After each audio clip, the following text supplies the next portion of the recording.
A gray alien named Sen, S-E-N, Californian woman encountered case by MUFON researcher.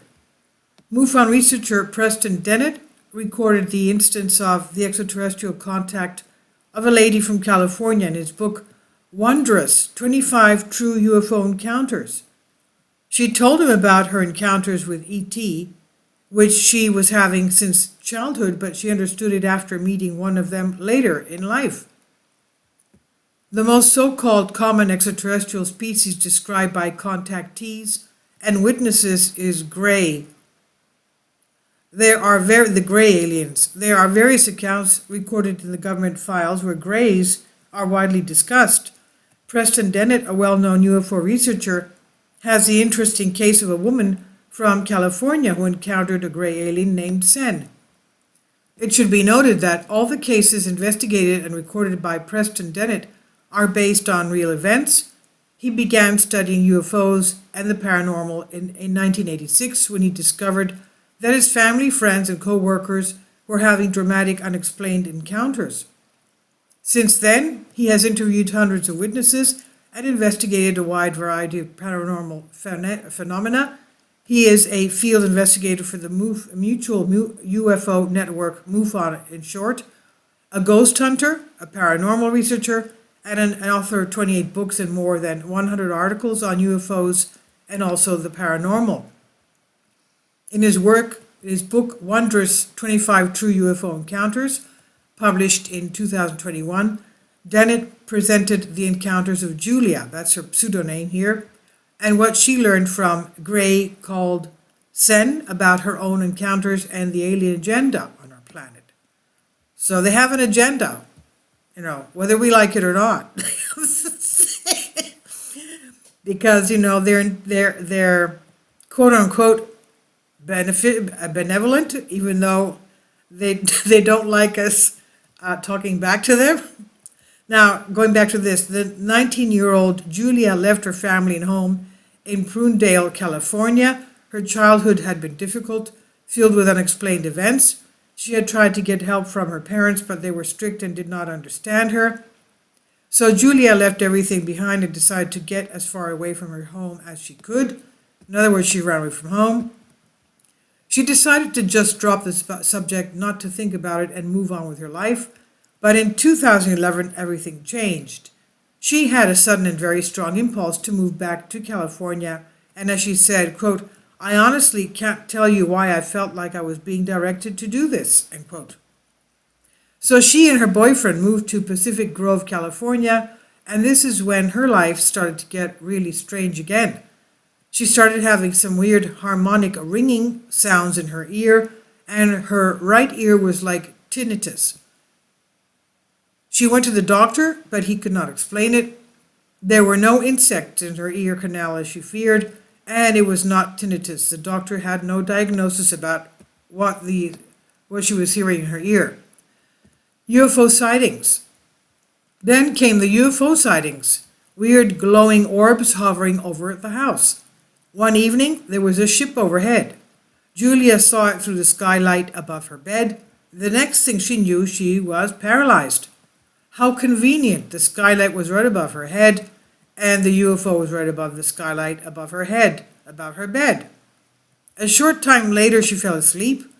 In the morning, she told everything to her boyfriend, and she could no longer live in denial. The memories of her childhood experience were flooding back. The excruciating tones in her right ear were becoming unbearable. UFOs were hovering over the house, and she finally found the reason for her problems. It was these extraterrestrial aliens, and they had been visiting her since she was a girl. Now they were back, and she believed the source of the tones in her ear was probably an alien implant. Her boyfriend was shocked, but he was also very supportive. He believed her, but had no idea how to help her. Deeply in love, they got married. Extraterrestrial contact. Julia examined her childhood. She remembered seeing colorful orbs when she was a little girl. She recalled hundreds of times when her bedroom was filled with light and scary, shadowy figures materialized around her.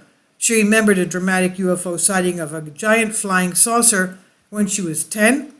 Julia could no longer deny that she was having contact with extraterrestrials. So then, as her story goes, one evening she woke up to hear a weird musical sound reverberating through the house. She wandered around trying to locate the source. Then she realized it was inside her head. The next thing she knew, Julia found herself being pulled on board a craft. She saw that she was lying on a table in a small round room, surrounded by short, thin, gray-skinned beings with large, bald heads and big, dark eyes. They handed her a baby and asked her to hold it. It looked just like a gray alien. Julia was shocked and looked inside the craft. She saw the darkness of space and far below the planet Earth. The next thing she knew, it was morning, and she was back in bed. Looking at her stomach, she saw 3 bleeding puncture wounds. Both Julia and her husband were shocked and traumatized, and they became even more shocked when they discovered that Julia was pregnant. From this point, events escalate. Julia kept waking up to find herself unable to move. One evening, her husband woke up to see a gray alien entering their bedroom. Shortly later, Julia had a miscarriage. She was secretly relieved. The pregnancy had not felt normal, and she was certain that it had something to do with the night she was taken on board a craft. At that point, her experiences ended, or so she thought. They fled California and moved to the East Coast. They had a baby boy and became pregnant with their second child. Then one morning, Julia decided to reach out mentally to contact the gray alien baby she had held in her arms years ago. To her shock, she made instant contact. In her mind, she saw a gray. He introduced himself and said his name was Sen, and that he was made up of her DNA. Then began an hours-long conversation which Julia learned all the answers about everything that happened to her throughout her life. She felt very strongly telepathically connected to him, to the degree that she actually found herself inside this little ship with him and could see everything he was doing, he was seeing. This was the beginning of an hours-long conversation between Julia and Sen. Julia said he showed her his planet, spaceship, and technology. Further, she was told about their agenda. Sen explained to her that his race used humans to bridge themselves back into the law of attraction. A long time ago, their species was like humans, beautiful creatures that reproduced on the planet. They chose a life of exploration among the stars and began to experiment on themselves to create bodies better suited for space travel. They began the long process of eliminating the strands of DNA that existed in the law of attraction. Hormones and emotions, the vibrations and frequencies were changed using light therapy. This changed them physically into creatures that eventually became asexual. Once sensed people stopped feeling the vibration and frequency of attraction. They began to stop feeling a connection to each other. Reproduction became uninteresting, and they began to clone themselves and some travel in space. Julia came to know about the weird noise in her ears. Sen told her, quote, "It's not us, it's you, it's the sound of your hormonal frequencies, it's your sound, and we are mapping that frequency," end quote. Julia noted, he explained that the implant in my ear was a recording device that emitted and mapped the vibrations made by my hormonal and emotional responses. They mapped this vibration in order to replace this frequency with their own DNA. The baby I held in the ship had pieces of me, but mostly they used vibrations that they had recorded into its DNA, and when they handed me the baby, she said.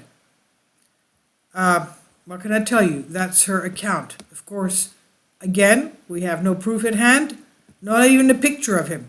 This is by Vicky Verma on House and Wise on Collective Spark. Please leave your comments, and thank you for your support. Kindly support my Patreon account. The daily posts are 5 videos daily, and they are totally different from what I have on my YouTube channel. Thank you so much for your support, and that you find all my content so interesting. You'll find the Patreon account details in the description box below.